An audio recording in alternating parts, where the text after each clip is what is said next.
So WrestlePurists, WWE WrestleMania 42 in 2026 will be taking place in Philadelphia, according to Pennsylvania Governor Josh Shapiro. It says here in Philly, we've got the. So this is what the Josh Shapiro says. He says in Philly, we've got the Major League Baseball All-Star Game.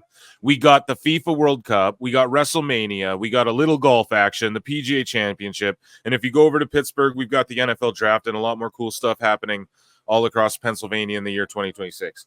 Now, context is king. You can clip any two sentences and make and if you don't hear people's tonality or cadence or the way they're talking to you, relaying shit to you, right? I think this is why I come across well. I know how to relay this shit to people, okay? He's saying we got WrestleMania. Like, we just had WrestleMania. Look at all the dope shit we've done and are doing. He's politician talking. You guys know. Okay? So then WrestlePurists correction, it won't be there.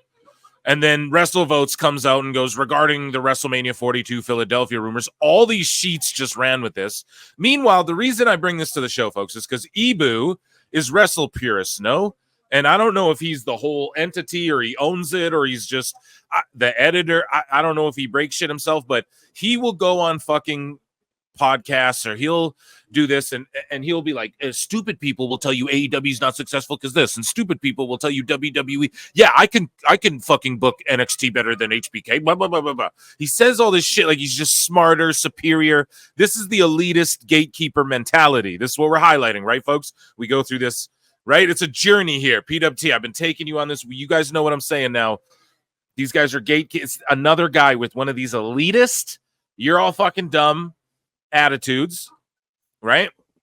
Meanwhile, his thing, like, people want to talk about media literacy. His whole shit is WrestlePurists, and they're fucking talking about nonsense. Like, they don't even know how to, process what the fuck Shapiro's saying, because he doesn't mean we're getting WrestleMania 42.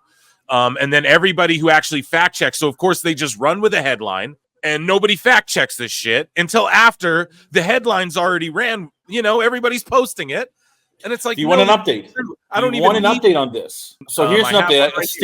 A statement from Manuel Bonder, spokesman for Governor Shapiro. Quote, "This statement was mistaken. We apologize for confusion amid all the incredible events Pennsylvania is excited to host in 2026. Yes. While WrestleMania won't be here in 2026, we look forward to continuing to work with WWE wrestling fans all across our Commonwealth to bring more great events to PA in the future." So people, you can stop clutching your pearls. Don't get worried. Yeah. So I had to bring it to the show and go off on my end because, like, we cover Ibu and we always cover how the dirt sheets are always talking mess and fucking putting out things, and then it gets misconstrued, and then it takes one person to fact check. That's all it takes. Like, it just shows you that none of these fucking people do diligence. They don't. Oh man, it drives me insane. And the dude misunderstood, and everyone wants to throw this term around these days, media literacy. Yeah, they don't have it themselves. It's just projection. We cover it ad nauseum, okay, guys? But yeah, thank you for that direct quote update, because yes, WrestleVotes and others, when they fact-checked it, regarding WrestleMania 42, there's no official announcement. They had an excellent experience. The location was supposedly decided months ago. Blah, blah, blah. But just basically backing up what you said, but Chris just came with a direct quote right there. Boom. And I was quote tweeting this going, this is a fucking lie. They're not going right back to Philly. You have to be insane to think that. And then, yeah, the way the guy's talking, he's just politician talking, media literacy. I don't know. But yeah, they're not going back to Philly, guys. It's not happening. Not anytime soon, but I'm sure like before WrestleMania 50 or maybe 450, they go back there. Back into the sickos folder. Pro Wrestling Counselor at WWF Counselor goes, AEW's greatest warrior. So I didn't read any of this. Let's just see what this is. Yeah, okay, here's a guy who got, in honor of the best wrestling company on God's green earth's 5th anniversary, thank you for the best 5 years of my life. Oh. Whoa, dude. Thank you to the entire roster, and especially Mr. Tony Khan himself. I love you, sir. And then you got an AEW tat. Listen, it's mockable, but if that's what he loves, who cares? I have an Avengers tattoo and an X-Men tattoo. I'm 55 years old. It's stupid. It's like, what am I, a child? But yeah. I'm not hating on marking out about something either, but here's the thing. the greatest 5 years of your life, man. I mean, I don't know if wrestling, like when I was a kid, for sure, some of those, you look back on like some of those memories, but like, goddamn, dude, you got to meet a girl or something, bro. No, I'm just kidding. Maybe he doesn't. No, I don't I want to mean, be rude. I agree that there's something sad There's got to be, come about. on, man. There's some shit a little more enjoyable in it. But anyways, if WWE was so look at it, though, this is their mentality, so you know it's just like diluted fucking weirdo shit. If WWE was so great, y'all wouldn't spend every single second of your miserable lives nitpicking at anything AEW does, and that's a fact. Faceless losers, LOL. Believe me, buddy, at 5 years old, no one is doing the numbers that AEW is doing. They just did $8+ million in pay-per-view buys. Not to mention WWE's rating have only been going down from 8 million viewers for Raw to 1 million. LOL, WWE going to be in the mud soon when they have to pay up. You are right. Those ratings make my life completely miserable that I have to spend all my free time posting about how terrible AEW is. Damn. Wrestling and baseball fan. We get it. AEW will never be able to grow their TV audience. Why? Because the WWE cult has sworn to never watch AEW again, and WWE has a chokehold on 70% of the world's wrestling fan base. And that's proven because AEW has outperformed WWE in quality for 5 years. This guy isn't even worth. I mean, listen, Preaching to the choir, and I don't mean that in a mean way. I'm just saying his tweets are his opinion. It's like, what's the big deal? I don't see it being. Well, we got to cook people who fucking go out there and be like, oh man, shut the fuck up about whatever. And then like, okay, I guess Counselor just went after him for a tattoo, but I'm just saying, like, this dude's whole personality's AEW. Yeah, it's a little like, sad. Look at his whole shit, and then he fucking is like, everyone's in a cult and shit. It's like, man, could you project any harder? Like, yeah, thank you, I love you, sir. Like, dude, Tony would fucking. I mean, I know too many WWE fans who hate watch AEW. I wish all of you would stop watching AEW because you're giving them 120,000 viewers. I know, that's the thing. I know, I'm a culprit of it. No, actually, I don't. God damn it, no, I don't want it. I wanted to. You put it the best way, and I've stolen it every time since. I want to see them rise from the ashes like WCW did. You know, like they were dead and done and out, and then Bischoff came in and just boom, put WWE on their back foot. I want AEW to do that one day, but they're gonna have to hit rock bottom for that to happen. I'm sorry. Otherwise, it's just gonna be because, like, here's the thing. This guy's like, I love you, sir. I love you, Tony Khan. But here's the problem, dude. If Tony loved you, he wouldn't, and if he loved us, he wouldn't be booking these big fucking buildings and giving fans a terrible viewing experience on TV. You know, looking at dark, glib buildings, then once in a while they go to Cardiff and they run a smaller venue and they light it up really nice and it looks nice. Like we got to suffer through so much to get a little bit of gold, to where it's like, yeah, we got to cut that out and stop making excuses for that shit, or it's just never gonna ever actually compete with WWE like I wanted to, like it was doing at the start. That's all I'm getting at, man. That's where I'm coming from. Let me give people an easy example of something that AEW does repeatedly badly. So Jericho, just period, is sort of bad to push. But you have this thing called the learning tree, which is supposed to be ironic, and you're supposed to hate him and all that, and you are, but it's go away heat rather than heel heat. But at the very least, what you should have is young wrestlers who, if somebody watched TV, would see them would think they have a lot of potential. So Big Bill. Is he young? I'm not sure, but he fits. Yeah. Brian Keith at 5'6", 165, not in shape? No, makes no sense. There's no reason to put him in there. And now you add Roderick Strong, who's 41 and has been in the business for like 20,000 years. Who cares? I mean, come on now, Dose. That's not very fair. But on the learning tree, I mean, yeah.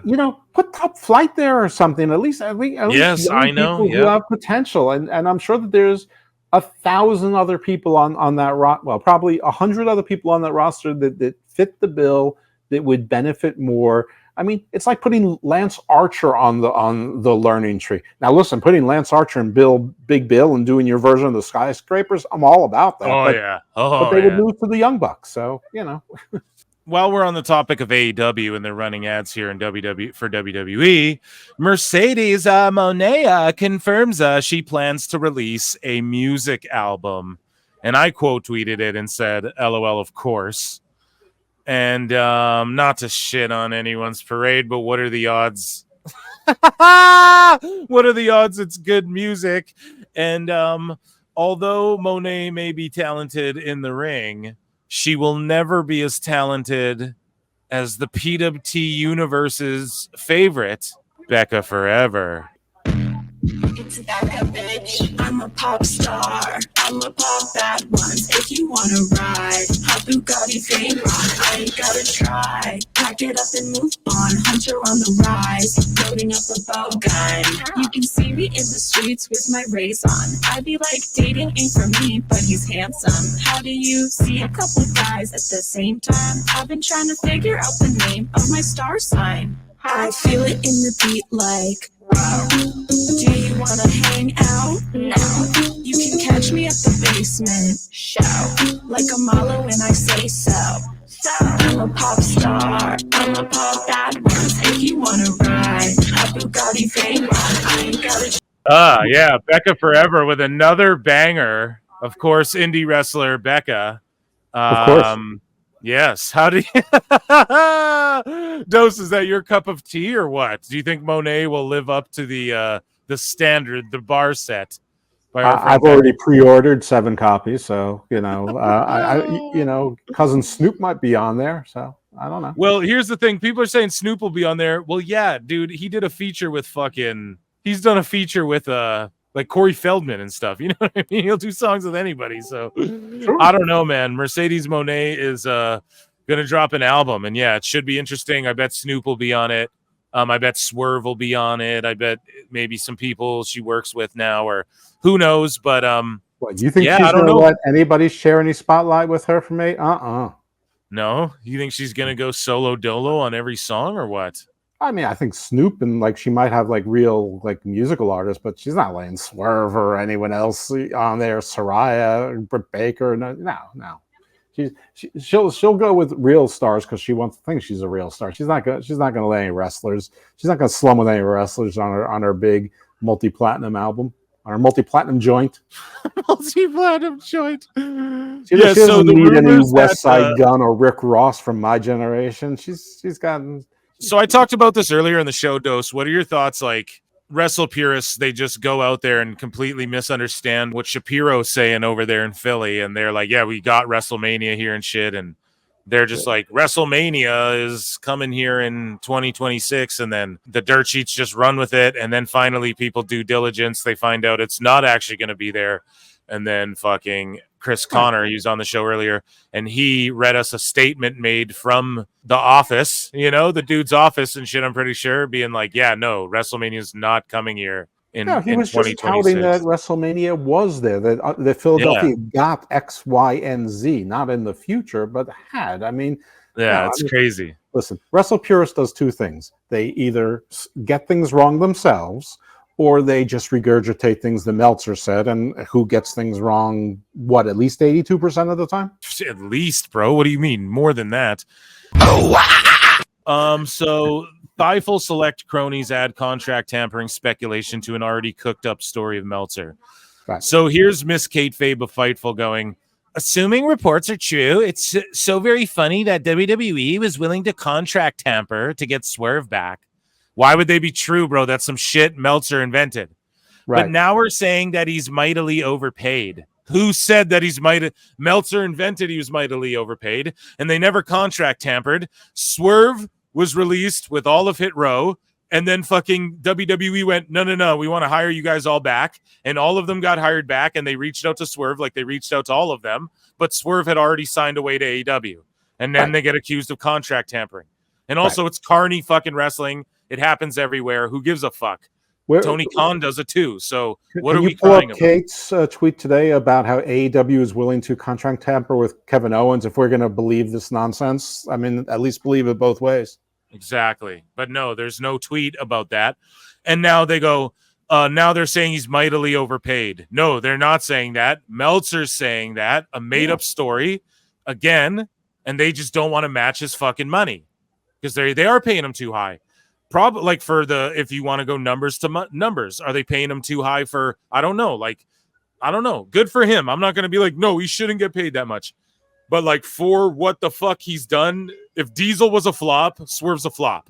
I'm sorry. Sure. So So it's just that simple. We got to keep it the same energy for everything. So, anyways. But we don't know what he's being paid. Everything is rumor and innuendo. I mean, listen, if WWE thought he was worth $400,000 and AEW thought he was worth $650,000, is he overpaid? I don't know. If WWE thinks he's and this is all fiction anyway, but if WWE thought he was worth $400,000, AEW pays him $4.5 million, is he overpaid? I still don't know. Yeah, I mean, I would say yes. There's no returns for it, but you get paid what the market will bear, and right now AEW exists in the market. Now, who this is bad for? I mean, everyone likes to position this as AEW versus WWE, but it's not bad for WWE necessarily. They could keep up if they wanted to. It's bad for NWA. It's bad for MLW. It's bad for AAA. It's bad for New Japan. It's bad for CZW, GCW. Anyone you can. It's bad for them. That's who it's bad for. Not just because they can't afford these folks, on long-term contracts or even medium. They can't afford their appearance rate anymore because they're you get paid. You go from being paid $200,000 a year to $2.2 million a year. Your ass goes up from $1,700 to $3,200, and Indy can't afford that unless you're going to sell 100 tickets, which very few people do. So that's where impacting the market adversely comes in. WWE will survive if they have to raise their rates, $100,000 or $1 million per talent. They'll just have less talent. I mean, they'll stay within whatever their budget is. Make no mistake. AEW has no budget. Yeah, that's it. Yeah.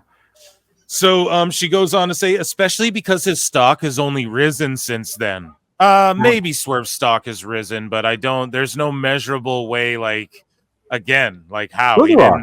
They've done some of their worst business with him being champion. Exactly. So not to shit on him. That's not. You just don't want to say it, but there are measurables. Whether it's his fault or not, probably not. No. But I mean, if you. But there are measurables, and none of the measurables point to up. Now, I don't think it's his fault either. I actually think if him, Okada, and Monet are being paid the same, he's the only one who's worth it. Yeah, absolutely. He's worth more than both of them right now, in my opinion. Yeah, I think he was worth more than both of them before, now, and forever. I've always thought that Okada was a zero in the U.S. Really, I loved Okada, but I still do love him. But he's a goof now. It's just silly. It's silliness, and he doesn't look the same in the ring. But she goes on to say, kind of tipped the hand on his value when they were willing to break the law to get him back. Break the law! Come on. Come on. Hilarious industry, forever Carney, God bless. But exactly like you said, she won't call it out the other way. Fucking big time fail for here. I got to give my prices wrong. Our audience, the people who pay for that blue check mark, they don't want objectivity.